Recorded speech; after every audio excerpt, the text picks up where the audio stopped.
Good afternoon, everyone. Good afternoon, sir. Yes, good afternoon. Today we are here to discuss a very important topic, which is using teaching energized resources manual, in short form, which is called TERM. Okay.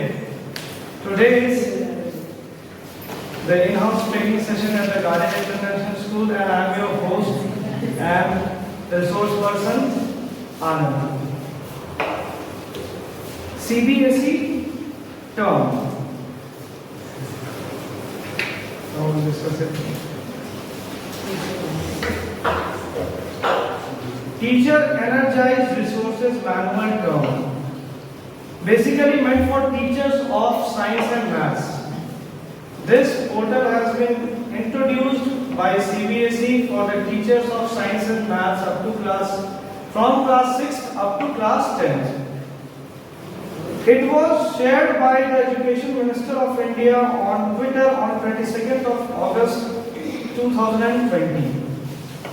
The aim of releasing these manuals is to help the teachers align their classroom transaction with the competency framework. Every chapter in this resource manual corresponds to the respective chapter in the NCERT textbook. Okay, so it is compatible to NCERT textbooks. All the chapters corresponding to NCERT are here. Okay, and the most important thing, it can be downloaded for free from Diksha app portal or from the official CBSE site. Now coming to the teacher energise resource manual. अब ये है क्या basically, ठीक है. So now ये एक ऐसा आपको सॉफ्ट मतलब ई लर्निंग प्लेटफॉर्म दिया गया है for the teachers. Earlier it was meant for only students. हमारा ई पाठशाला जो था, it was also there, and apart from that now the CBSE has introduced this teaching energize resource material. Now इसका advantage क्या है? What is the advantage? मतलब हमारे पास ePathshala है, हमारे पास सीबीएसई का ऑफिशियल साइट है जहां से कि हम लोग e copies of the book we can download it and we can study it, है ना, एज अ टीचर और as a student. But what is the difference? What difference comes here? इसको रिलीज करने के पीछे the objective is to learn for some special kind of for the accomplishment of definite objectives, some specific objectives. ये objective oriented learning platform है जहां की teachers are getting to know everything, to do everything, to study everything and fulfil their different objectives. ये objective based learning platform है. हमारे CBSE के course books में ई पाठशाला पे हम लोग को जो बुक्स अवेलेबल होते हैं वो एज इट इज नॉर्मल है, they are the soft copy, just the soft copies. But यहाँ क्या एक एज मिल रहा है हम लोग को बीइंग अ टीचर कि हम लोग ऑब्जेक्टिव बेस्ड लर्निंग कर सकते हैं, ठीक है. CBSE has dedicated the academic session 2021 for competency based learning, where the focus of teaching is on the outcomes that students need to acquire. In consonance with this move towards outcome based education, the CBSE in collaboration with CSF, that is Teaching New Delhi, has developed a teaching energized resource material. Short form में जिसको हम लोग term बोलते हैं, ठीक है, TERM. A series of manuals for teachers of science and mathematics for class 6 to 10th. These manuals will help the teachers in aligning the classroom transaction to build competencies. Each chapter of this resource manual corresponds to the respective chapters in the NCERT textbook. मतलब इसको CBSE ने along with CSF के साथ collaborate करके इसको develop किया है. इसमें एक डिफरेंट एज हम लोग को मिल रहा है बीइंग अ टीचर कि हम लोग ऑब्जेक्टिव बेस्ड लर्निंग कर सकते हैं कि और हम अपने स्टूडेंट्स को भी ऑब्जेक्टिव बेस्ड लर्निंग की तरफ फोकस करा सकते हैं. मतलब after reading this particular topic, after going through this particular topic, what they will understand, what kind of knowledge they will gain and what kind of base they will form, okay, after reading particular topic.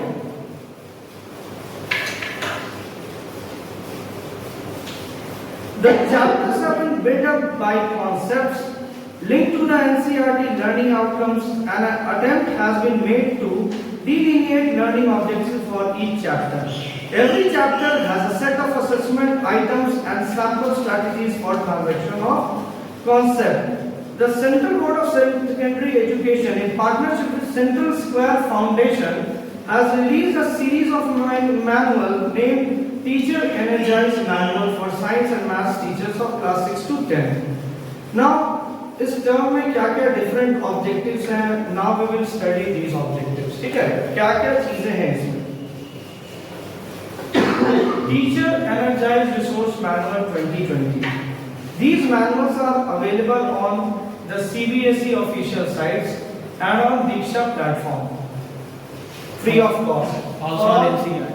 Yes. Also on Yes. NCERT. Yes. These manuals. Does it serve any purpose? Have you personally used this? Yes, sir. How is it? Different, quite different.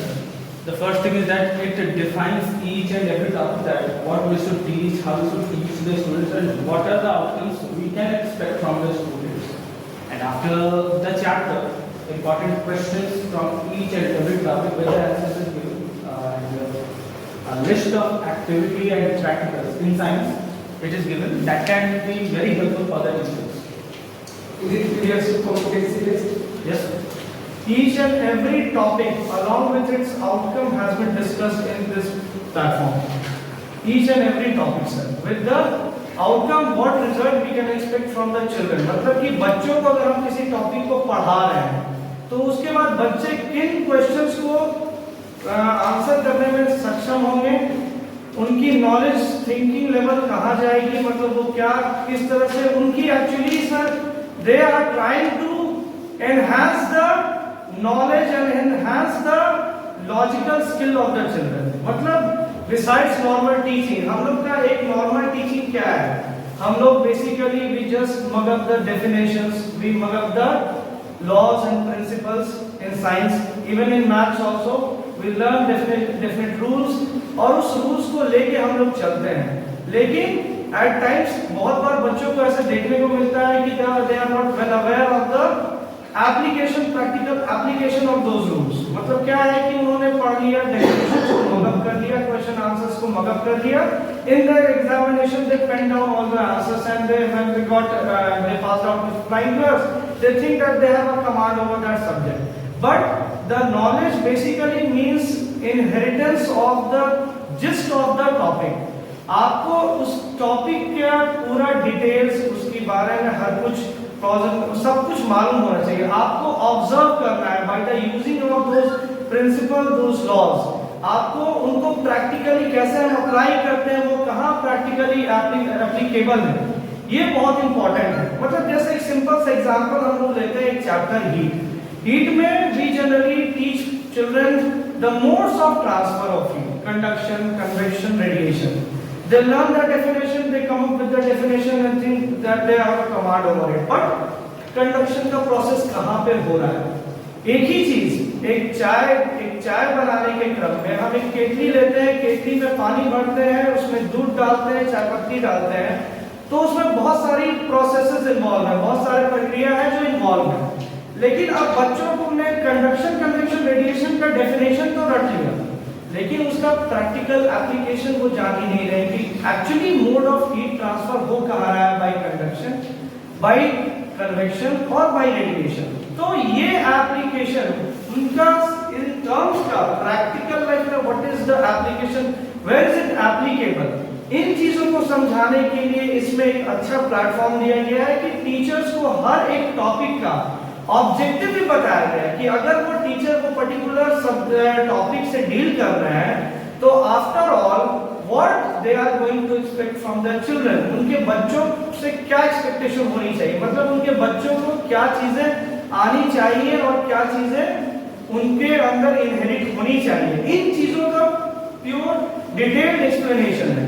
So in this way it is different from the normal platform which we had earlier. ये इसका as है over the past जो हमारे ई पाठशाला portal थे, NCERT portals थे, चाहे फिर सीबीएसई का ऑफिशियल वेबसाइट था, उस पे जो सॉफ्ट कॉपीज पहले बुक्स की थी, उनसे ये इस मामले में डिफरेंट है, क्योंकि वहां पे ये सच है। जैसा कि डायरेक्टर सर ने पिछले सेशन में बताया था, मैं यूट्यूब देख रहा हूँ, छोटे छोटे हाउस होल्ड जो से जो है एक्सपेरिमेंट करके, और वो उनका वीडियो काफ़ी अच्छा होता है। मैंने भी देखा ऐसे वर्मा सर को कि वो भी हाउस होल्ड की चीज़ों से बच्चों को बताते हैं। तो हीट एंड कंडीशन की जो बात आती थी, तो क्या हम लोग घर में भी या स्कूल्स में, मान लीजिए मेरे पास इक्विपमेंट नहीं है, तो उस तरह के नॉर्मल इक्विपमेंट से भी हम उनको प्रैक्टिकली डेफिनेटली सर, हम लोग किसी भी मीडियम को चुन सकते हैं अपनी बातों को एक्सप्लेन करने के लिए। जैसे सर हमने साइंस में ही क्रॉप प्रोडक्शन पढ़ाया था in detail. We took the whole class to the nearby field, agricultural plot, और वहां पे हमने उनको सारी चीजें प्रैक्टिकली दिखाई थी कि देखो कैसे levelling of the ground is done, how is ploughing is done, how tilling is done, how मतलब क्रॉप्स है तो कैसे है, और क्या कहते हैं उनकी हार्वेस्टिंग कब होती है, उनको इरिगेट कैसे करते हैं, उनमें क्या क्या प्रोसेसेस इन्वॉल्व है, क्यों वो प्रोसेसेस इन्वॉल्व है, क्यों आखिर मतलब खेती करने के पहले हम लोग लैंड को लेवल करते हैं, क्यों हम लोग लेवल करते हैं, तो भाई equal amount of air, equal amount of water supply, equal amount of carbon dioxide and everything, nitrogen all reaches to every plant gets equal opportunity to get developed।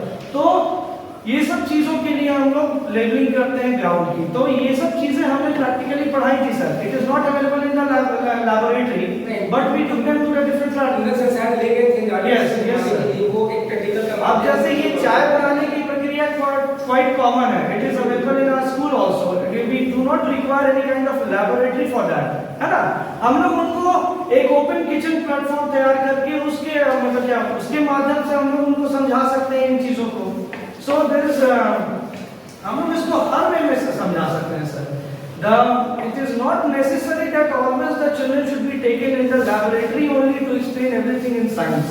I think science is something which is related to environment. The science lab में जाने से benefit क्या होता है कि बच्चे थोड़ा excited रहते हैं। यस सर, तो एक्साइटमेंट से आप थोड़ा सा लर्निंग उनको एनहांस कर सकते हैं।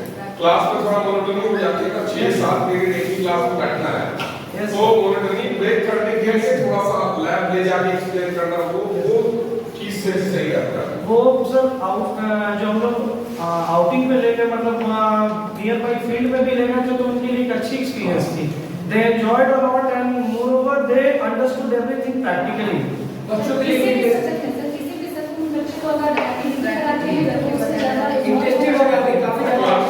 क्लासरूम के बाहर का सब और ब्रेक करना भी जरूरी है। उनको लग रहा है कि कुछ अलग हुआ है, और मुझे तो लगता है कि बच्चों को भी इन्वॉल्व करना चाहिए actually.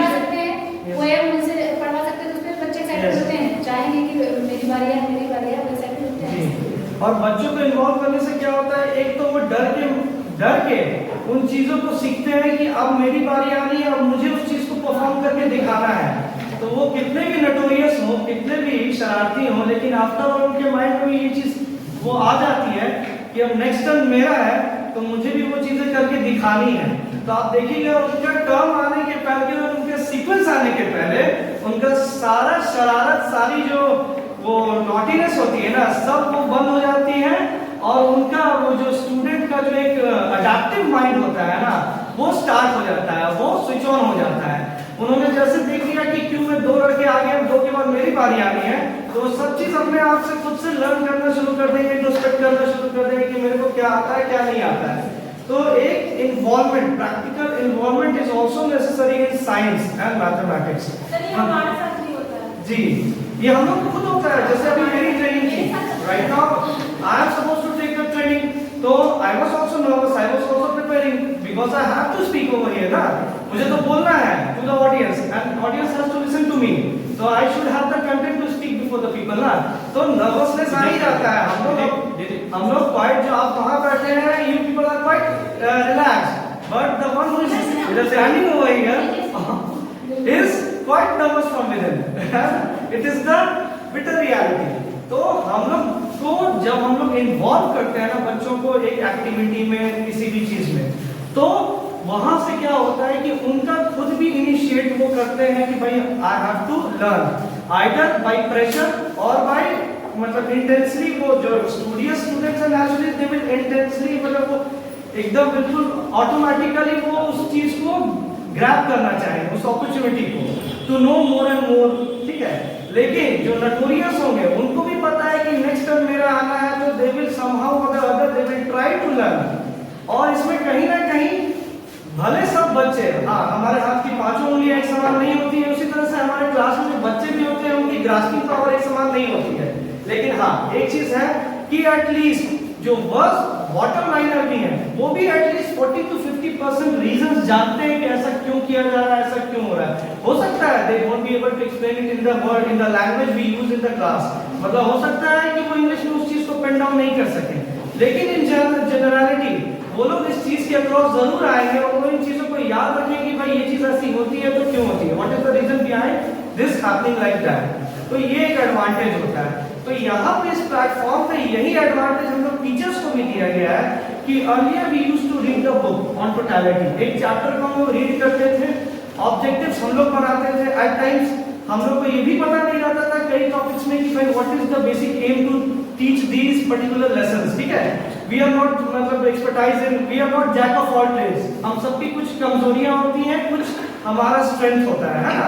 So we are good at some subject, we are not good at some subjects. तो ये कोई जरूरी नहीं कि हमारा जो नॉलेज है, हमारा जो इंटेलिजेंसिया है वो हर जगह काम कर रहा है ना। कुछ हमारी वीक पॉइंट्स होते हैं, कुछ हमारे स्ट्रॉन्ग पॉइंट्स होते हैं। तो जो हमारे वीक पॉइंट्स होते हैं naturally being a teacher we have to teach that also, है ना। सबके लाइफ में अप्स एंड डाउन्स आते हैं, सबको कुछ ना कुछ चीजें लाइफ में फर्स्ट टाइम स्टार्ट करनी होती है। कुछ चीजों को हम लोग पढ़ाते पढ़ाते सीखते हैं। Every day we learn from our own teaching. हम लोग पढ़ाने के लिए पढ़ते हैं और हर बार पढ़ाते हैं तो एक हम लोग को नया नजरिया मिलता है उस चीज को, वही चीज जो हम पढ़ रहे हैं उसको देखने का एक नया नजरिया मिलता है। Because every time when we read it we get to know something और the other new to about that, ठीक है। तो क्या है कि यहाँ पे हम लोग को एक प्लेटफॉर्म मिल रहा है जहाँ की हम लोग को एक एक टॉपिक के बारे में एक ऑब्जेक्टिव्स दिया है, मतलब दिया गया है, जो कि टीचर भी, अब देखिए जैसे हम लोग मान लीजिए सपोज फेलियर में ले गए, अगर हम लोग हम as a teacher as we know that what should be the outcome, तो ये हमारे लिए बच्चों को भी असेस करने का एक अच्छा जरिया है। अगर हम एज ए टीचर खुद नहीं जानेंगे कि what outcome should come after teaching this subject, then how we will assess the children.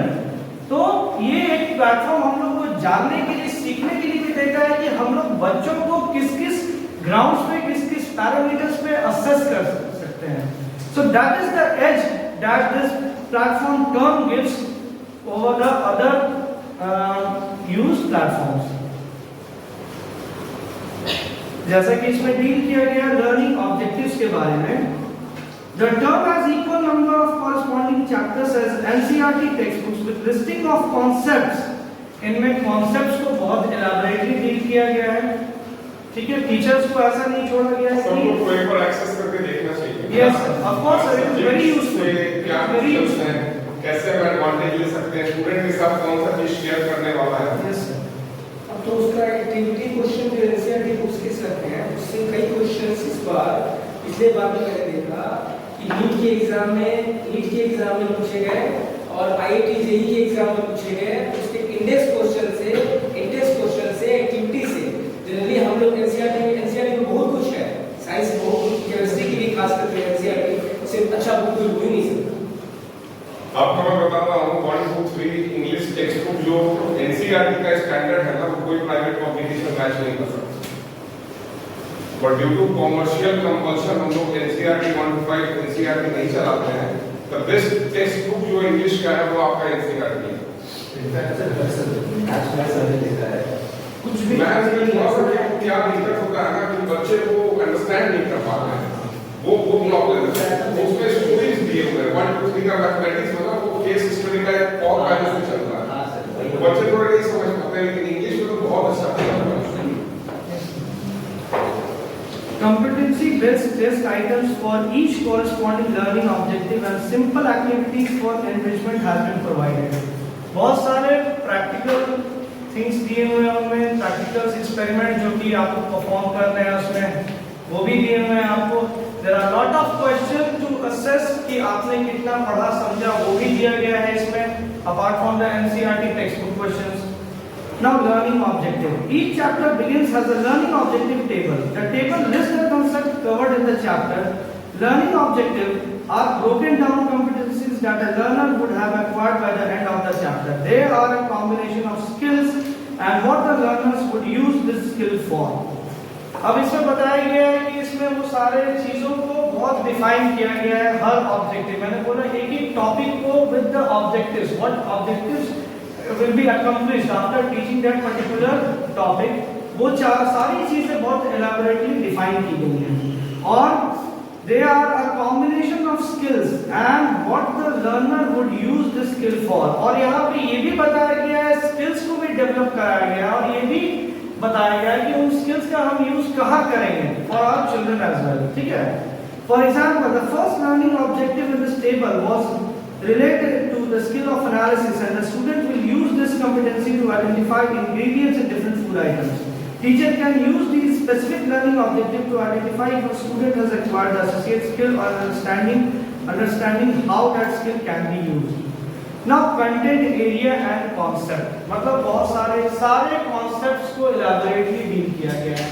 मतलब science is all about concept. अगर आपका कंसेप्ट है तो नेचुरली आपकी साइंस अच्छी होगी and you will be able to answer it by using of your concepts. Even the new questions that come to you, you can solve these questions if you have a good concept over that particular topic। अगर आपका किसी topic पे concept बहुत clear है तो आप किसी भी तरह के क्वेश्चंस जो आपके अक्रॉस आते हैं आप उनको इजीली सॉल्व कर सकते हैं। तो same is applicable for the children as well. अगर उनके को इसीलिए तो स्टडी बेस्ड क्वेश्चन और केस बेस्ड स्टडी को यस कर दिया कि जो रटने वाले बच्चे हैं उनका काम अब नहीं चलेगा, कॉन्सेप्ट भी क्लियर नहीं होगा, वो बात यहाँ सिर्फ बच्चों की नहीं, बाकी यहाँ टीचर्स की भी। हमारी भी जो आदत है अभी वो ये है कि हमने अपने नोट्स बना रखा है और हम लोग उस नोट्स के बेसिस पे ही चलते हैं। और क्लासरूम में पढ़ाते वक्त ये भी होता है ना कि जो हमारा पढ़ाने का तरीका है बच्चों को लगता है कि सिलेबस के बाहर क्वेश्चन नहीं पूछ सकते, खास करके साइंस मैथ्स में तो बच्चा सिलेबस के बाहर वैसे नहीं कुछ पूछता है। साइंस में बच्चे के मन में अगर क्वेश्चन आता भी है ना वो पूछता नहीं, कभी कभार अगर वो लिबर्टी लेकर पूछ ले तो पता चलता है कि ये क्वेश्चन एक्चुअली इंपॉर्टेंट था, या तो टीचर से मिस हो रहा था या टीचर इसलिए नहीं बता रहा था क्योंकि वो सिलेबस में दिख नहीं रहा था। तो इसका यूज करने पे वो भी बेनिफिट होता है। जैसे 10th में सेकंड चैप्टर है एसिड बेसिस एंड सॉल्ट्स, बच्चों को पढ़ाने स्टार्ट किया ना तो उनसे जनरली हम पूछेंगे मान लो तुमको एक एसिड अटैक विक्टिम दिख रहा है, ठीक है, अभी कुछ देर पहले उसको एसिड अटैक हुआ है, सब फोटो ही क्लिक कर रहा है, तुमको उसको बचाना है, क्या करो? तो सर पानी फेंको। वही ना सिचुएशन देना है बच्चों को, सिचुएशन देना है। अच्छा जो रिएक्ट किया वो ये था पानी फेंक, जबकि वो आंसर नहीं होना चाहिए। आप अगर उस पर पानी फेंकेगा तो उसका जो घाव है वो बढ़ने वाला है, इन्फेक्शंस बढ़ेंगे। लेकिन आपने बीइंग ए टीचर आपने बच्चों को सिचुएशन दिया, फिर हम वो सोचिए उस पे अपना दिमाग लगाया, आप उसका कांसेप्ट क्लियर है। तो इस मैनुअल में वो सारी चीजें दी गई हैं जो टीचर्स के दिमाग में भी आइडिया पुट करता है कि हाँ किस तरीके से पढ़ा सकते हैं साइंस और मैथ्स में अप टू फ्रॉम 6 to 10। मतलब जो डे टू डे लाइफ में हम लोग क्लास में जब पढ़ाते समय जिन जिन क्वेश्चंस के क्रॉस आते हैं या फिर सेल्फ इंट्रोस्पेक्ट करते हैं कि अच्छा ये केस होता तो क्या हो सकता है, ये केस होगा तो क्या हो सकता है, तो उन जैसी चीज़ों को भी डील किया गया है इस प्लेटफॉर्म पर, ताकि as a teacher we should be aware of all the things, है ना। जब हम लोग कुछ पढ़ा रहे हैं तो हम लोग को सारे रिलेटेड क्वेश्चंस को आंसर करने की क्षमता हमारे अंदर होनी चाहिए। तो वो कब होगी? जब हम लोग डिफरेंट बहुत सारी चीज़ें हैं जिनके अक्रॉस हम लाइफ में फर्स्ट टाइम आते हैं, तो उन चीज़ों को भी जानने का यहाँ मौका दिया गया है टीचर्स को। Now content area and concepts, the important concepts and सब concepts covered in a particular chapter are listed in the first section. Most often they follow a logical order and present a sequence in which these likely to be covered while teaching।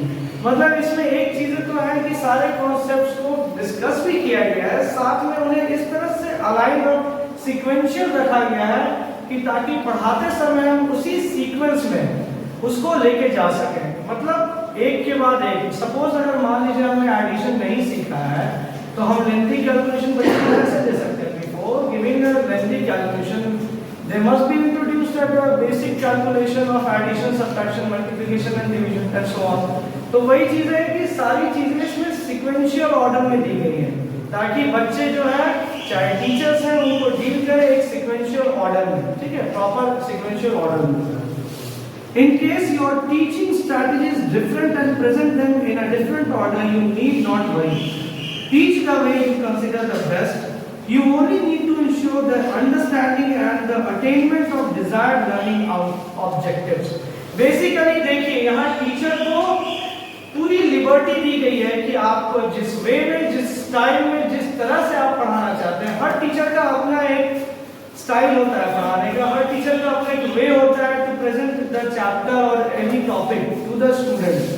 तो irrespective of the way you are taking it to teach the students, आपको यहाँ ये liberty दी गई है कि आप जिस way में भी, जिस तरह से भी चाहे आप डील कीजिए क्लासेस को। बट यहाँ पे क्या डिफाइन कर दिया गया है, ऑब्जेक्टिव्स, कि मतलब आप उस पर्टिकुलर टॉपिक को किसी भी तरह से पढ़ाएं, किसी माध्यम से पढ़ाएं, लेकिन eight the end of the day what results should come up with that teaching, ये चीजें डिफाइन है।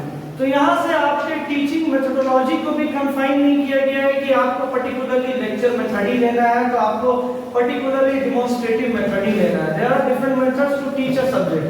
तो यहाँ पे आपको वो लिमिटेशन भी नहीं दी गई है कि आप एज अ टीचर किसी एक ही मेथड को फॉलो करें टू टीच द चिल्ड्रन। जैसे वी हैड लेक्चर मेथड्स, जहाँ पे लेक्चर चलता था, ठीक है। फिर डिमॉन्स्ट्रेटिव मेथड्स है, जहाँ पे हम लोग डिमॉन्स्ट्रेट करके बच्चों को हर कुछ दिखाते हैं कि देखो प्रैक्टिकली ये ऐसी होती है, ये चीजें ऐसी होती हैं, इस तरह से रिएक्ट करते हैं ये। तो माध्यम आपका कुछ भी हो, आपका पेडागोजी कुछ भी हो, बट यहाँ फुल लिबर्टी दी गई है कि आपको जिस वे में you want to teach, you can teach freely. But what should come at the end of the day, आपका ऑब्जेक्टिव क्लियर होना चाहिए। आप what you expect from the children, it should come up, ठीक है, with that objectives, ठीक है। Learning outcomes, NCERT learning outcomes are in each chapter along with delineated learning objectives. As shown below, each learning objective is mapped to NCERT learning outcomes and helps teachers to easily identify the larger outcomes that the child must be able to demonstrate at the end of the class and chapter.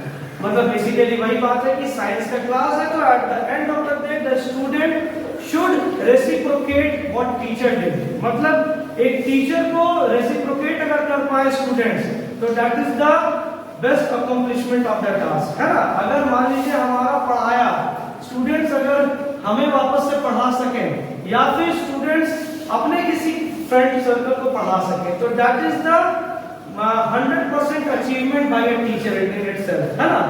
अगर हम मान लीजिए किसी concept को बच्चों को पढ़ा रहे हैं और अगर वो इतने एबल बन जाते हैं कि वो उन कॉन्सेप्ट्स को वापस हमें समझा सकें, कंसीडरिंग अस एज स्टूडेंट, या फिर वो अपने फ्रेंड्स को या फिर अपने क्लासमेट्स को अगर उन टॉपिक्स को उसी वे में समझा सके, तो then I think we have accomplished our task as a teacher. शायद हमको लगता है कि वो टाइम है कि जब हम कह सकते हैं कि we as a teacher have accomplished our task and we have attained our goals, isn't it? So that is the case. यहाँ पे आपको फिर टेस्ट आइटम्स भी इंक्लूड किए गए हैं, क्योंकि असेसमेंट का तरीका तो आफ्टर ऑल टेस्ट ही है, whether it is objective, subjective और व्हाटसोएवर। तो test has also been included in these chapters. हर चैप्टर में आपको जैसे कॉन्सेप्ट्स हैं, आपको ऑब्जेक्टिव्स हैं, लर्निंग क्वेश्चन आंसर्स को मगअप कर दिया। In the examination they pen down all the answers and they when they got they passed out with flying colours, they think that they have a command over that subject. But the knowledge basically means inheritance of the gist of the topic. आपको उस topic का पूरा details, उसके बारे में हर कुछ सब कुछ मालूम होना चाहिए। आपको ऑब्जर्व करना है by the using of those principle, those laws. आपको उनको प्रैक्टिकली कैसे हम अप्लाई करते हैं, वो कहाँ प्रैक्टिकली एप्लीकेबल है, ये बहुत इंपॉर्टेंट है। मतलब जैसे एक सिंपल सा एग्जांपल हम लोग लेते हैं, एक चैप्टर हीट में we generally teach children the modes of transfer of heat, conduction, convection, radiation. They learn the definition, they come up with the definition and think that they have a command over it. But conduction का process कहाँ पे हो रहा है, एक ही चीज, एक चाय बनाने के क्रम में हम एक केतली लेते हैं, केतली में पानी भरते हैं, उसमें दूध डालते हैं, चाय पत्ती डालते हैं, तो उसमें बहुत सारी प्रोसेसेस इन्वॉल्व है, बहुत सारे प्रक्रिया है जो इन्वॉल्व है।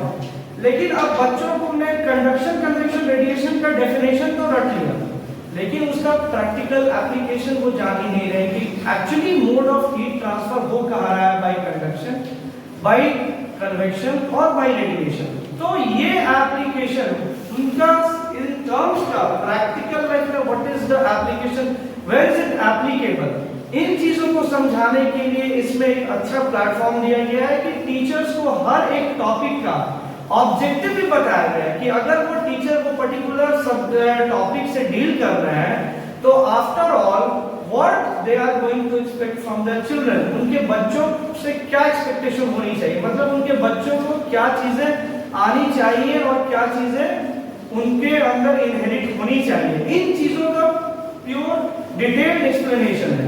So in this way it is different from the normal platform which we had earlier. ये इसका एज है ओवर द पास्ट जो हमारे ई पाठशाला पोर्टल थे, एनसीईआरटी पोर्टल्स थे, चाहे फिर सीबीएसई का ऑफिशियल वेबसाइट था, उस पे जो सॉफ्ट कॉपीज पहले बुक्स की थी उनसे ये इस मामले में डिफरेंट है, क्योंकि वहां पे ये सच जैसा कि डायरेक्टर सर ने पिछले सेशन में बताया था, मैं उनको देख रहा हूँ छोटे छोटे हाउस होल्ड जो से जो है एक्सपेरिमेंट करके, और वो उनका वीडियो काफ़ी अच्छा होता है। मैंने भी देखा ऐसे वर्मा सर को कि वो भी हाउस होल्ड की चीज़ों से बच्चों को बताते हैं। तो हीट एंड कन्वेक्शन की जो बात आती थी, तो क्या हम लोग घर में भी या स्कूल्स में, मान लीजिए मेरे पास इक्विपमेंट नहीं है, तो उस तरह के नॉर्मल इक्विपमेंट से भी हम उनको प्रैक्टिकली अवेयर डेफिनेटली सर, हम लोग किसी भी मीडियम को चुन सकते हैं अपनी बातों को एक्सप्लेन करने के लिए। जैसे सर हमने साइंस में ही क्रॉप प्रोडक्शन पढ़ाया था in detail, we took the whole class to the nearby field agricultural plot, और वहां पे हमने उनको सारी चीजें प्रैक्टिकली दिखाई थी कि देखो कैसे levelling of the ground is done, how is ploughing is done, how tilling is done, how मतलब क्रॉप्स हैं तो कैसे हैं, और क्या कहते हैं उनकी हार्वेस्टिंग कब होती है, उनको इरिगेट कैसे करते हैं, उनमें क्या क्या प्रोसेसेस इन्वॉल्व है, क्यों वो प्रोसेसेस इन्वॉल्व है, क्यों आखिर मतलब खेती करने के पहले हम लोग लैंड को लेवल करते हैं, क्यों हम लोग लेवल करते हैं, तो भाई equal amount of air, equal amount of water supply, equal amount of carbon dioxide and everything, nitrogen all reaches to every plant gets equal opportunity to get developed। तो ये सब चीजों के लिए हम लोग लेवलिंग करते हैं ग्राउंड की, तो ये सब चीजें हमने प्रैक्टिकली पढ़ाई थी sir. It is not available in the laboratory but we took them to the different class sir शायद ले गए थे। यस वो एक प्रैक्टिकल का, अब जैसे ये चाय बनाने की प्रक्रिया क्वाइट कॉमन है, it is available in our school also, we do not require any kind of laboratory for that, है ना। हम लोग उनको एक ओपन किचन प्लेटफॉर्म तैयार करके उसके मतलब क्या उसके माध्यम से हम लोग उनको समझा सकते हैं इन चीजों को। सो देयर इज हम लोग इसको हर वे में से समझा सकते हैं sir. It is not necessary that always the children should be taken in the laboratory only to explain everything in science. I think science is something which is related to environment. The science lab में जाने से benefit क्या होता है कि बच्चे थोड़ा excited रहते हैं। यस सर, तो एक्साइटमेंट से आप थोड़ा सा लर्निंग उनको एनहांस कर सकते हैं। क्लास में थोड़ा मोनोटोनी हो जाती है, 6-7 पीरियड एक ही क्लास में बैठना है, तो मोनोटोनी ब्रेक करने के लिए थोड़ा सा लैब ले जाके एक्सप्लेन करना, वो चीज से सही रहता है। वो सर जो हम लोग आउटिंग पे ले गए, मतलब नियर बाई फील्ड में भी ले गए, तो उनके लिए एक अच्छी एक्सपीरियंस थी। They enjoyed a lot and moreover they understood everything practically. बच्चों के किसी लिए भी बच्चे को अगर एक्टिविटी कराते हैं तो उससे ज्यादा इंटरेस्टेड हो जाते हैं काफी क्लासरूम में बाहर में समझाएं और ब्रेक करना भी जरूरी है। उनको लग रहा है कि कुछ अलग हुआ है, और मुझे तो लगता है कि बच्चों को भी इन्वॉल्व करना चाहिए एक्चुअली पोएम उनसे पढ़वा सकते हैं, तो उसमें बच्चे एक्साइटेड होते हैं, चाहेंगे कि मेरी बारी है वैसे एक्साइटेड होते हैं। और बच्चों को इन्वॉल्व करने से क्या होता है, एक तो वो डर के उन चीजों को सीखते हैं कि अब मेरी बारी आ रही है, अब मुझे उस चीज को परफॉर्म करके दिखाना है। तो वो कितने भी नटोरियस हो, कितने भी शरारती हो, लेकिन आफ्टर ऑल उनके माइंड में ये चीज वो आ जाती है कि अब नेक्स्ट टर्न मेरा है, तो मुझे भी वो चीजें रिप्रेजेंट करके दिखानी है। तो आप देखिएगा उनका टर्म आने के पहले और उनके सीक्वेंस आने के पहले उनका सारा शरारत, सारी जो वो नॉटीनेस होती है ना, सब वो बंद हो जाती है और उनका वो जो स्टूडेंट का जो एक अडैप्टिव माइंड होता है ना, वो स्टार्ट हो जाता है, वो स्विच ऑन हो जाता है। उन्होंने जैसे देख लिया कि क्यों में 2 लड़के आ गए, 2 के बाद मेरी बारी आ रही है, तो सब चीज अपने आप से खुद से लर्न करना शुरू कर देंगे, इंट्रोस्पेक्ट करना शुरू कर देंगे कि मेरे को क्या आता है क्या नहीं आता है। तो एक involvement, practical involvement is also necessary in science and mathematics. हमारे साथ भी होता है जी, ये हम लोग खुद होता है। जैसे अभी मेरी ट्रेनिंग थी, right now I am supposed to take the training, तो I was also nervous, I was also preparing because I have to speak over here ना, मुझे तो बोलना है to the audience and audience has to listen to me, तो I should have the content to speak before the people ना, तो nervousness आ ही जाता है। हम लोग क्वाइट, जो आप वहां बैठे हैं, you people are quite relax, but the one who is standing over here is quite nervous from within. It is the bitter reality. तो हम लोग को जब हम लोग इन्वॉल्व करते हैं ना बच्चों को एक एक्टिविटी में, किसी भी चीज में, तो वहां से क्या होता है कि उनका खुद भी इनिशिएट वो करते हैं कि भाई I have to learn, either by pressure और बाय मतलब इंटेंसली। वो जो स्टूडियस स्टूडेंट्स हैं नेचुरली दे विल इंटेंसली, मतलब वो एकदम बिल्कुल ऑटोमेटिकली वो उस चीज को ग्रैब करना चाहेंगे, उस अपॉर्चुनिटी को to know more and more, ठीक है। लेकिन जो नटोरियस होंगे उनको भी पता है कि नेक्स्ट टर्म मेरा आना है, तो दे विल समहाउ और the other they will try to learn. और इसमें कहीं ना कहीं भले सब बच्चे, हाँ हमारे हाथ की 5 उंगलियां एक समान नहीं होती है, उसी तरह से हमारे क्लास में जो बच्चे भी होते हैं उनकी ग्रास्पिंग पावर एक समान नहीं होती है। लेकिन हाँ एक चीज है कि एटलीस्ट जो बॉटम लाइनर भी है वो भी एटलीस्ट 40 to 50% रीजंस जानते हैं कि ऐसा क्यों किया जा रहा है, ऐसा क्यों हो रहा है। हो सकता है they won't be able to explain it in the word, in the language we use in the class, मतलब हो सकता है कि वो इंग्लिश में उस चीज को पेन डाउन नहीं कर सके, लेकिन इन जनरलिटी वो लोग इस चीज के अक्रॉस जरूर आएंगे और वो इन चीजों को याद रखेंगे कि भाई ये चीज ऐसी होती है तो क्यों होती है, what is the reason behind this happening like that. तो ये एक एडवांटेज होता है। तो यहाँ पे इस प्लेटफॉर्म पे यही एडवांटेज हम लोग टीचर्स को भी दिया गया है कि earlier we used to read the book on totality, एक चैप्टर को हम लोग रीड करते थे, ऑब्जेक्टिव्स हम लोग बनाते थे, एट टाइम्स हम लोग को ये भी पता नहीं रहता था कई टॉपिक्स में कि भाई what is the basic aim to teach these particular lessons, ठीक है। वी आर नॉट मतलब expertise in, we are not jack of all trades, हम सबकी कुछ कमजोरियां होती हैं, कुछ हमारा स्ट्रेंथ होता है ना। So we are good at some subject, we are not good at some subjects. तो ये कोई जरूरी नहीं कि हमारा जो नॉलेज है, हमारा जो इंटेलिजेंसिया है वो हर जगह काम कर रहा है ना। कुछ हमारी वीक पॉइंट्स होते हैं, कुछ हमारे स्ट्रॉन्ग पॉइंट्स होते हैं, तो जो हमारे वीक पॉइंट्स होते हैं naturally being a teacher we have to teach that also, है ना। सबके लाइफ में अप्स एंड डाउन्स आते हैं, सबको कुछ ना कुछ चीजें लाइफ में फर्स्ट टाइम स्टार्ट करनी होती है, कुछ चीजों को हम लोग पढ़ाते पढ़ाते सीखते हैं। Every day we learn from our own teaching, हम लोग पढ़ाने के लिए पढ़ते हैं और हर बार पढ़ाते हैं तो एक हम लोग को नया नजरिया मिलता है उस चीज को, वही चीज जो हम पढ़ रहे हैं उसको देखने का एक नया नजरिया मिलता है, because every time when we read it we get to know something और the other new to about that, ठीक है। तो क्या है कि यहाँ पे हम लोग को एक प्लेटफॉर्म मिल रहा है जहाँ की हम लोग को एक एक टॉपिक के बारे में एक ऑब्जेक्टिव्स दिया है, मतलब दिया गया है, जो कि टीचर भी, अब देखिए जैसे हम लोग मान लीजिए सपोज फील्ड में ले गए, अगर हम लोग हम as a teacher as we know that what should be the outcome, तो ये हमारे लिए बच्चों को भी असेस करने का एक अच्छा जरिया है। अगर हम एज ए टीचर खुद नहीं जानेंगे कि what outcome should come after teaching this subject, then how we will assess the children. तो ये एक प्लेटफॉर्म हम लोग को जानने के लिए, सीखने के लिए भी देता है कि हम लोग बच्चों को किस किस ग्राउंड्स पे, किस किस पैरामीटर्स पे असेस कर सकते हैं। So that is the edge that this platform term gives over the other used platforms. जैसा कि इसमें डील किया गया लर्निंग ऑब्जेक्टिव्स के बारे में, the term has equal number of corresponding chapters as NCERT textbooks with listing of concepts. इनमें concepts को बहुत elaborately डील किया गया है, ठीक है। टीचर्स को ऐसा नहीं छोड़ा गया है सबको को एक बार एक्सेस करके देखना चाहिए। Yes, of course, sir, it is very useful. क्या Very useful. है, कैसे हम एडवांटेज ले सकते हैं, स्टूडेंट के साथ कौन सा चीज शेयर करने वाला है। Yes, sir. अब तो उसका एक्टिविटी क्वेश्चन के एनसीईआरटी बुक्स के साथ हैं उससे कई क्वेश्चंस इस बार पिछले बार भी मैंने देखा कि नीट के एग्जाम में पूछे गए और आईआईटी जेईई के एग्जाम में पूछे गए। उसके इंडेक्स क्वेश्चन से एक्टिविटी से जनरली हम लोग एनसीईआरटी में बहुत कुछ है, साइंस बहुत कुछ, केमिस्ट्री की भी खास करके एनसीईआरटी से अच्छा बुक कोई हो ही नहीं सकता। आपको मैं बताता हूँ 1, 2, 3 इंग्लिश टेक्स्ट बुक जो एनसीईआरटी का स्टैंडर्ड है ना, वो कोई प्राइवेट पब्लिकेशन मैच नहीं कर सकता। But due to commercial compulsion हम लोग एनसीईआरटी 1 to 5 एनसीईआरटी नहीं चलाते हैं। द बेस्ट टेक्स्ट बुक जो इंग्लिश का है वो आपका एनसीईआरटी है। कुछ भी मैथ्स में थोड़ा सा क्या दिक्कत होता है ना कि बच्चे वो अंडरस्टैंड नहीं कर पाते हैं, वो ब्लॉक ले लेते हैं। उसमें स्टोरीज दिए हुए हैं 1, 2, 3 का मैथमेटिक्स मतलब वो केस स्टडी का एक और पहले से चल रहा है, बच्चे थोड़ा नहीं समझ पाते, लेकिन इंग्लिश में तो बहुत अच्छा पढ़ा हुआ है। Competency based test items for each corresponding learning objective and simple activities for enrichment has been provided.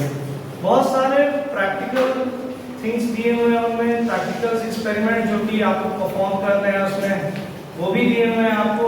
There are lot of questions to assess कि आपने कितना पढ़ा समझा वो भी दिया गया है इसमें, apart from the NCERT textbook questions.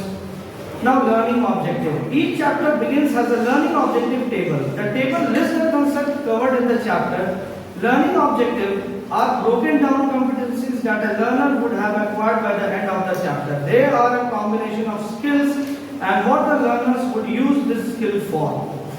अब इसमें बताया गया है कि इसमें वो सारे चीजों को बहुत डिफाइन किया गया है हर ऑब्जेक्टिव। मैंने बोला एक ही टॉपिक को with the objectives. What objectives will be accomplished after teaching that particular topic, वो सारी चीजें बहुत elaborately define की गई हैं और they are a combination of skills and what the learner would use this skill for। और यहाँ पे ये भी बताया गया है, skills को भी develop कराया गया है और ये भी बताया गया है कि उन skills का हम use कहाँ करेंगे for our children as well, ठीक है। For example, the first learning objective in this table was related to the skill of analysis and the student will use this competency to identify ingredients in different food items. Teacher can use these specific learning objective to identify if a student has acquired the associate skill or understanding how that skill can be used. Now content area and concept, मतलब बहुत सारे concepts को elaborately deal किया गया है। मतलब science is all about concept. अगर आपका कंसेप्ट है तो नेचुरली आपकी साइंस अच्छी होगी and you will be able to answer it by using of your concepts. Even the new questions that come to you can solve these questions if you have a good concept over that particular topic। अगर आपका किसी topic पे concept बहुत clear है तो आप किसी भी तरह के क्वेश्चंस जो आपके अक्रॉस आते हैं आप उनको इजीली सॉल्व कर सकते हैं। तो same is applicable for the children as well. अगर उनके को इसीलिए तो स्टडी बेस्ड क्वेश्चन और केस बेस्ड स्टडी क्वेश्चन किसी ने एक्सपेरिमेंट कर दिया कि जो रटने वाले बच्चे हैं उनका काम अब नहीं चलेगा, कॉन्सेप्ट भी क्लियर नहीं होगा, वो बात यहाँ सिर्फ बच्चों की नहीं, बात यहाँ टीचर्स की भी है। हमारी भी जो आदत है अभी वो ये है कि हमने अपने नोट्स बना रखा है और हम लोग उस नोट्स के बेसिस पे ही चलते हैं। अब क्लासरूम में पढ़ाते वक्त ये भी होता है ना कि जो हमारा पढ़ाने का तरीका है बच्चों को लगता है कि सिलेबस के बाद क्वेश्चन नहीं पूछ सकते, खास करके साइंस मैथ्स में तो बच्चा सिलेबस के बाद वैसे नहीं पूछ सकता है। साइंस में बच्चे के मन में अगर क्वेश्चन आता भी है ना वो पूछता नहीं, कभी कभार अगर वो लिबर्टी लेकर पूछ ले तो पता चलता है कि ये क्वेश्चन एक्चुअली इंपॉर्टेंट था, या तो टीचर से मिस हो रहा था या टीचर इसलिए नहीं बता रहा था क्योंकि वो सिलेबस में दिख नहीं रहा था। तो इसका यूज करने पे वो भी बेनिफिट होता है। जैसे 10th में सेकंड चैप्टर है बेसिक बेसिस एंड सॉर्ट्स, बच्चों को पढ़ाने स्टार्ट किया ना तो उनसे जनरली हम पूछेंगे मान लो तुमको एक एसिड अटैक विक्टिम दिख रहा है, ठीक है, अभी कुछ देर पहले उसको एसिड अटैक हुआ है, सब फोटो ही क्लिक कर रहा है, तुमको उसको बचाना है, क्या करो सर पानी फेंको। वही ना सिचुएशन देना है बच्चों को, सिचुएशन देना है। चलो रिएक्ट क्या वजह था पानी फेंक, जबकि वो आंसर नहीं होना चाहिए। आप अगर उस पर पानी फेंकेगा तो उसका जो घाव है वो और बढ़ने वाला है, इन्फेक्शंस बढ़ेंगे। लेकिन आपने एक टीचर आपने बच्चों को सिचुएशन दिया, फिर हम वो एक्सप्लेन सोचे उस पे अपना दिमाग लगाया, उसका कॉन्सेप्ट क्लियर। तो इस मैनुअल में वो सारी चीजें दी गई हैं जो टीचर्स के दिमाग में भी आइडिया पुट करता है कि हाँ किस तरीके से पढ़ा सकते हैं साइंस और मैथ्स में अप टू फ्रॉम 6 to 10। मतलब जो डे टू डे लाइफ में हम लोग क्लास में जब पढ़ाते समय जिन जिन क्वेश्चंस के क्रॉस आते हैं या फिर सेल्फ इंट्रोस्पेक्ट करते हैं कि अच्छा ये केस होता तो क्या हो सकता है, ये केस होगा तो क्या हो सकता है, तो उन जैसी चीज़ों को भी डील किया गया है इस प्लेटफॉर्म पे, ताकि as a teacher we should be aware of all the things, है ना। जब हम लोग कुछ पढ़ा रहे हैं तो हम लोग को सारे रिलेटेड क्वेश्चंस को आंसर करने की क्षमता हमारे अंदर होनी चाहिए। तो वो कब होगी? जब हम लोग डिफरेंट बहुत सारी चीजें हैं जिनके अक्रॉस हम लाइफ में फर्स्ट टाइम आते हैं, तो उन चीजों को भी जानने का यहाँ मौका दिया गया है टीचर्स को। Now content area and concepts, the important concepts and सब concepts covered in a particular chapter are listed in the first section. Most often they follow a logical order and present a sequence in which these likely to be covered while teaching. मतलब इसमें एक चीज तो है कि सारे concepts को discuss भी किया गया है, साथ में उन्हें इस तरह से अलाइन और सीक्वेंशियल रखा गया है कि ताकि पढ़ाते समय हम उसी सीक्वेंस में उसको लेके जा सकें। मतलब एक के बाद एक, सपोज अगर मान लीजिए हमने एडिशन नहीं सीखा है तो हम लेंथी कैलकुलेशन बच्चे को कैसे दे सकते हैं? Before giving a lengthy calculation they must be introduced at the basic calculation of addition, subtraction, multiplication and division and so on. तो वही चीज है कि सारी चीजें इसमें सीक्वेंशियल ऑर्डर में दी गई हैं ताकि बच्चे जो है चाहे टीचर्स हैं उनको डील करें एक सीक्वेंशियल ऑर्डर में, ठीक है, प्रॉपर सीक्वेंशियल ऑर्डर में। In case your teaching strategy is different and present them in a different order, you need not worry. Teach the way you consider the best. You only need to ensure the understanding and the attainment of desired learning objectives. Basically देखिए यहाँ teacher को पूरी liberty दी गई है कि आपको जिस way में, जिस स्टाइल में, जिस तरह से आप पढ़ाना चाहते हैं, हर टीचर का अपना एक स्टाइल होता है पढ़ाने का, हर टीचर का अपना एक वे होता है टू प्रेजेंट द चैप्टर और any topic to the student. तो irrespective of the way you are taking it to teach the students, आपको यहाँ ये लिबर्टी दी गई है कि आप जिस वे में भी, जिस तरह से भी चाहे आप डील कीजिए क्लासेस को। बट यहाँ पे क्या डिफाइन कर दिया गया है? ऑब्जेक्टिव्स, कि मतलब आप उस पर्टिकुलर टॉपिक को किसी भी तरह से पढ़ाएं, किसी माध्यम से पढ़ाएं, लेकिन eight the end of the day what results should come up with the teaching, ये चीजें डिफाइन है। तो यहाँ से आपके टीचिंग मेथोडोलॉजी को भी कंफाइन नहीं किया गया है कि आपको पर्टिकुलरली लेक्चर मेथड ही लेना है तो आपको पर्टिकुलरली डेमोंस्ट्रेटिव मेथड ही लेना है। There are different methods to teach a subject. तो यहाँ पे आपको वो लिमिटेशन भी नहीं दी गई है कि आप एज अ टीचर किसी एक ही मेथड को फॉलो करें टू टीच द चिल्ड्रन। जैसे वी हैड लेक्चर मेथड्स जहाँ पे लेक्चर चलता था, ठीक है, फिर डिमॉन्स्ट्रेटिव मेथड्स है जहाँ की हम लोग डिमॉन्स्ट्रेट करके बच्चों को हर कुछ दिखाते हैं कि देखो प्रैक्टिकली ये ऐसी होती है, ये चीजें ऐसी होती हैं, इस तरह से रिएक्ट करती है। तो माध्यम आपका कुछ भी हो, आपका पेडागोजी कुछ भी हो, बट यहाँ फुल लिबर्टी दी गई कि आपको जिस वे में you want to teach you can teach freely, but what should come at the end of the day, आपका ऑब्जेक्टिव क्लियर होना चाहिए। आप what you expect from the children, it should come up, ठीक है, with that objectives, ठीक है। Learning outcomes, NCERT learning outcomes are in each chapter along with delineates learning objectives. As shown below, each learning objective is mapped to NCERT learning outcomes and helps teachers to easily identify the larger outcomes that the child must be able to demonstrate at the end of the class and chapter. मतलब basically वही बात है कि science का class है तो eight the end of the day the student should reciprocate what teacher did. मतलब एक टीचर को रेसिप्रोकेट अगर कर पाए स्टूडेंट्स तो that is the best accomplishment of the task, है ना। अगर मान लीजिए हमारा पढ़ाया स्टूडेंट्स अगर हमें वापस से पढ़ा सकें या फिर स्टूडेंट्स अपने किसी फ्रेंड सर्कल को पढ़ा सकें तो that is the 100% achievement by a teacher in itself, है ना। अगर हम मान लीजिए किसी कॉन्सेप्ट को बच्चों को पढ़ा रहे हैं और अगर वो इतने एबल बन जाते हैं कि वो उन कॉन्सेप्ट्स को वापस हमें समझा सकें कंसीडरिंग अस एज स्टूडेंट, या फिर वो अपने फ्रेंड्स को या फिर अपने क्लासमेट्स को अगर उन टॉपिक्स को उसी वे में समझा सके तो then I think we have accomplished our task as a teacher. शायद हमको लगता है कि वो टाइम है कि जब हम कह सकते हैं कि we as a teacher have accomplished our task and we have attained our goals, isn't it? So that is the case.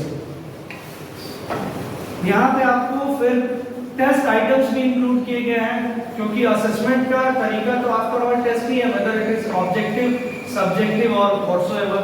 तो test has also been included in these chapters. हर चैप्टर में आपको जैसे कॉन्सेप्ट्स हैं, आपको objectives हैं, learning objectives, उसके साथ आपको क्वेश्चंस भी दिए गए हैं टू असेस एंड उसके साथ टेस्ट करने के लिए कि how much the children have acquired from the classroom. For each learning objective, at least 2 competency-based test items have been provided. Although the items in this resource manual are multiple choice questions which assess developed competencies of a child rather than only knowledge, it must be kept in mind that there can be different kind of test items that can easily align with competency-based education. देखिए बहुत सारे modes हैं to take to assess the children. Orally पूछ के, class में descriptive वे में test लेके, objective test लेके, है ना, तो देयर आर डिफरेंट प्रोजेक्ट्स देके, तो लैब में ले जाके, ये बहुत सारे तरीके हैं जहाँ की हम असेस कर सकते हैं कि how much the children have grasp from that particular class. तो यहाँ इन चीजों में भी फ्रीडम रखी गई है और यहाँ पे जो क्वेश्चंस दिए गए हैं वो नॉलेज बेस्ड, मतलब आपको you can't answer these questions just by mugging up the definitions which is given in the book. यहाँ पे आपका एक टेस्ट होता है आपके नॉलेज का, how much you have acquainted from this teaching, how much you have inherited from that particular chapter. आपने concept को कितनी अच्छी तरह से समझा है, उसका एप्लीकेशन कितनी अच्छी तरह से आप कर पाते हैं, इस पे बेस्ड क्वेश्चंस यहाँ पे दिए गए हैं, जो कि रियल मायने में एक बच्चे की नॉलेज को जज करेगा कि how much he has really in complete sense he has acquired from a chapter. So that is the benefit that is given in this particular platform. Teachers can use these items to assess if a children has achieved a particular learning objective and can take necessary supportive actions. Teachers are also encouraged to form similar questions which assess skill of students. यहाँ teachers को भी full liberty दी गई है कि वो अपने and से अपने तरह से अलग अलग टाइप के क्वेश्चंस फ्रेम करके टाइम टू टाइम और रेगुलर इंटरवल्स वो बच्चों के स्किल को टेस्ट कर सकते हैं, असेस कर सकते हैं। Suggested teacher resources. At the end of each chapter, certain activities have been suggested which can be carried out by the teachers with learners to explain a concept. These are only samples and teachers can use, adapt as well as create activities that align to the given concept. यहाँ पे एक अच्छी बात क्या है कि at the end of the topic, at the end of the chapter, आपको related experiments दिए गए हैं to perform, जहाँ की जो भी इन्होंने पढ़ा है, बच्चों ने पढ़ा है, वो उन skills को apply करके इन experiments को perform करें और ज़्यादा से ज़्यादा information gather कर सकें। और उनका एक practical test भी होता है of the given particular chapter, that how much they have inherited. So this is some of the benefits that this platform. Calculation ही हम लोग को सर वो करना होता है, बच्चों को सिखाना होता है, जो लेक्चर देख के नहीं समझ सकते उनको लैब में जो है, क्योंकि Excel MS Excel is totally based on the formula based, तो उनको फार्मूला और कैलकुलेशन सिखाने के लिए उससे अच्छा कुछ नहीं होता, तो उसको हम लोग उस वे में समझाएं तो बच्चे बहुत जल्दी स्किल उनका जो है ना विकसित हो जाता है। ऐसे बताते हैं लिटरेचर पे में तो नहीं समझ पाता है। कंप्यूटर का होता है सर, खास करके हम लोग याद करना नहीं पड़ता। हाँ नहीं, वो सही बात है, वो देख के पता चलता है जैसे रामचंद्र सर ने वो कंप्यूटर का वो पार्ट्स कंपोनेंट्स निकाल दिया और बच्चों को डेमोंस्ट्रेट कराया कि देखो एक्चुअल में CPU is circuit chip, vertical box को बच्चे बोलते हैं CPU, that is not a CPU, that is a CPU cabinet, CPU is a small circuit chip where 3 components are attached here, है ना, तो इस पूरे में मदरबोर्ड में क्या है, रैम क्या है, रोम क्या है, प्रैक्टिकली दिखाए बच्चे समझ में आए। अब दूसरा मैंने देखा कि लोड की है, तो ऐसे पैसेज टाइप का बच्चे को दी और क्लास में भी पहले से बिल्कुल डिफरेंट कि बच्चे उसको ज्यादा से ज्यादा ग्रैस्प करें, लिटरेचर में भी। Yes. As per the CBSE letter, these manuals will support the teachers to develop pedagogical plans for implementing competency-based learning to equip the students with the requisite skills and competency pertaining to the subjects. मतलब इसका basically objective ये है कि teacher को भी arm करें, teacher को भी उन आर्मर्स, उन आर्म्स के साथ इक्विप करें जिसके द्वारा वो स्टूडेंट्स की कॉम्पिटेंसी बेस्ड लर्निंग को और एनहांस करें और उनमें वो रिक्विजिट स्किल्स डेवलप कर सके जो कि after the completion of the chapter which is required in them. That is basically the objective of this platform is to accomplish those small objectives जो कि हम लोग को accomplish करना है and the students have to accomplish after going through the particular chapter. So that is the basic USP of this platform, which makes it different from the other earlier platforms that we were using. So I think you people have understood what term is about to say. So I end this session and I hope everybody will have understood.